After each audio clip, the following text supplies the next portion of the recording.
السلام علیکم دوستو، آج کی کہانی کا نام ہے گھوڑا اور چیتا۔ ایک وقت کی بات ہے، ایک گھنا جنگل تھا جہاں جانور سکون سے رہا کرتے تھے۔ اس جنگل میں ایک خوبصورت اور طاقتور چیتا رہتا تھا جس کا نام شیرزاد تھا۔ شیرزاد کو اپنی رفتار اور طاقت پر بہت غرور تھا۔ وہ ہمیشہ کہتا، دنیا کا کوئی جانور مجھ سے تیز دوڑ نہیں سکتا۔ وہ اکثر دوسرے جانوروں کو نیچا دکھاتا، ان پر ہنستا، خاص طور پر گھوڑے پر۔ جنگل میں ایک سفید گھوڑا بھی رہتا تھا جس کا نام رومان تھا۔ رومان نہایت شریف اور خاموش طبع تھا۔ وہ خود کو کسی سے کم یا زیادہ نہیں سمجھتا تھا۔ ایک دن شیرزاد نے سب جانوروں کے سامنے آواز لگائی، کیوں نہ ایک دوڑ کا مقابلہ ہو جائے، دیکھتے ہیں کون سب سے تیز ہے۔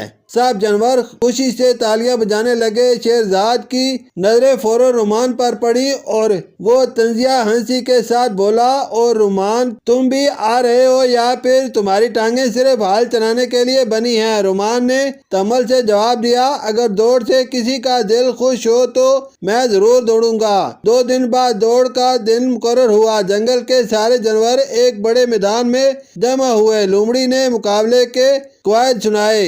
دوڑ 3 چکروں پر مشتمل ہوگی، جو پہلے مکمل کرے گا وہ فاتح ہوگا۔ دوران دوڑ کوئی جانور دوسرے کو نقصان نہیں پہنچائے گا۔ شیرزاد نے رومان کو غور کر دیکھا اور بولا، تیار ہو جاؤ شکست کے لیے۔ رومان نے صرف مسکرا کر سر ہلایا۔ دوڑ شروع ہوئی۔ شیرزاد تیر کی طرح نکلا۔ رومان پیچھے رہ گیا، لیکن وہ پرسکون انداز میں دوڑتا رہا۔ پہلا چکر مکمل ہوا، شیرزاد آگے رہا۔ دوسرا چکر، شیرزاد آگے، لیکن اب اس کی سانسیں تیز چلنے لگی تھی۔ تیسرا چکر آیا اور عین اس وقت جب شیرزاد اختتامی لکیر کے قریب تھا، اس کا پاؤں پھسلا اور وہ گر پڑا۔ رومان نے اسے گرتے دیکھا، رک کر واپس آیا، شیرزاد کو سہارا دیا اور اسے آرام سے اختتامی لکیر تک لے گیا۔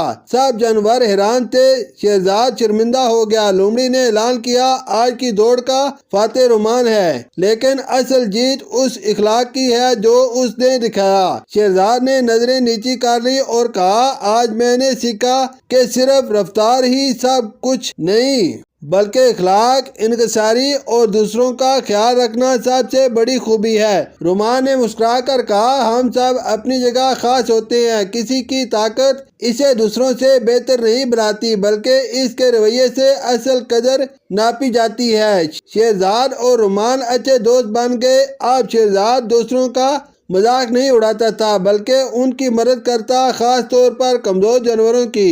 یہ کہانی ہمیں سکھاتی ہے کہ طاقت اور غرور کا کوئی فائدہ نہیں، اصل جیت اس کی ہوتی ہے جو دوسروں کا خیال رکھے۔ عاجزی انسان کو بلند کرتی ہے۔ شکریہ۔